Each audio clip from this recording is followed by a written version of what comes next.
At yun na nga, isa na namang i-unlock natin sa isa sa mga gandang spot dito malapit lang sa Manila na paliguan. Guys, ilog nga pala ito. Matatagpuan siya sa Dalitiwan, Mahayhay, Laguna. Kumukuha kasi Ninong ng bato. Ay, dito nung naharang niya.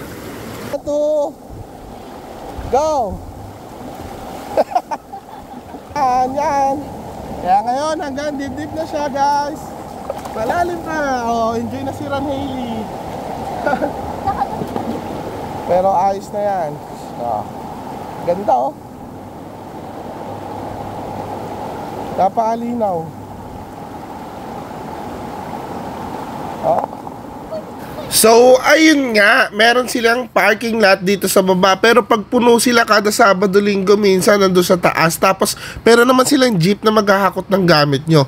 Tapos, ang entrance nga pala dito is 150 pesos para sa adults. Tapos, 70 naman para sa mga kids. Tapos alam nyo ito, yung kubo na to is nagkakahalaga nga pala siya ng 700 pesos. Guys, napakalinaw nga ng tubig dito. Sobrang lamig siya. So, lagi namin naliliguan is dagat. So, ito yung first time namin maligo sa ilog. Grabe, ang lamig pala ng tubig sa ilog. Tapos ito nga, sinubukan namin maraming spot na pwede ka mag-picture. May mga batuhan. Ayan, si Papa, tuwan-tuwa nga si Konsi nyo. Parang bata siya dyan. Ooh! So, mag-iingat nga lang kayo kasi madulas yung mga bato. Pero dahil marami siyang bato, hindi siya maputi. Kaya yung kulay ng tubig dito, grabe. Crystal clear. Parang uminom ka ng mineral water. Kala mo bukal na galing sa bundok. Totoo naman kasi bundok nga galing tong tubig na to. Galing to sa bundok ng Banawe. So, alam nyo na, sobrang init ng panahon ngayon. Punta na kayo dito sa Mahayhay, JJ Laguna. So, kung ayaw nyo nga ng ilog, meron din sila ditong pool. Pero yung pool na to, galing din dun sa ilog. So, hindi siya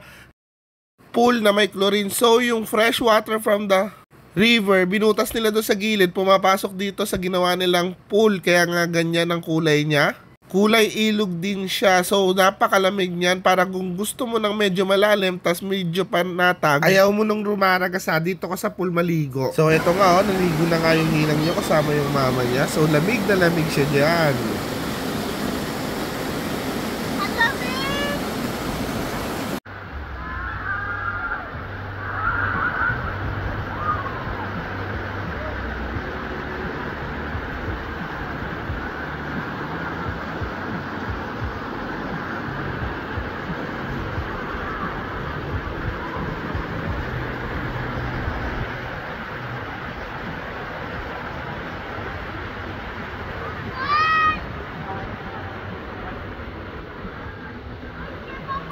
At isa to sa mga main attraction niya, yung falls nila dito, napakalamig nito, tapos napakalakas. Pwede ka nga magpamassage dito. Siguro tumapat ka dito mga 30 minutes, mga 50 minutes, o kaya mga isang oras. Ewan ko lang kung hindi sumakit ang katawan mo or matanggal lang mga lamig sa katawan mo. Lalo tag-init ngayon, gusto mo matanggal ang lamig, ito ay saktong-sakto pang masahe ng katawan mo.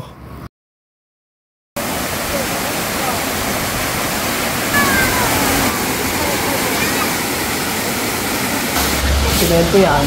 And guys, mura lang dito. Tas ang ganda ng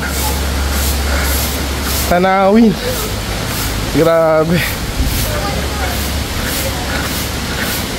So dito nga, itatry natin yung hanging bridge. Matatakot kaya si Ninong dito kasi may takot tayo sa heights. So yan, mga bata, unang-una mga bata, mga malalakas talaga ang loob nila. So matibay naman yung hanging bridge, gumagalaw lang ng konti. Ran, ubayin mo dali. Mahihilo yan siya. Okay lang yan! Bakal yan! Kaya mo yan! Ang bagal oh, bagal oh. Ito mo. Review dili. Takbo mo, sundan mo dali. Takbo mo. Sundan mo. Dalawang kamay talaga eh. Takot nga tayo sa heights. So kita-kits sa next adventure.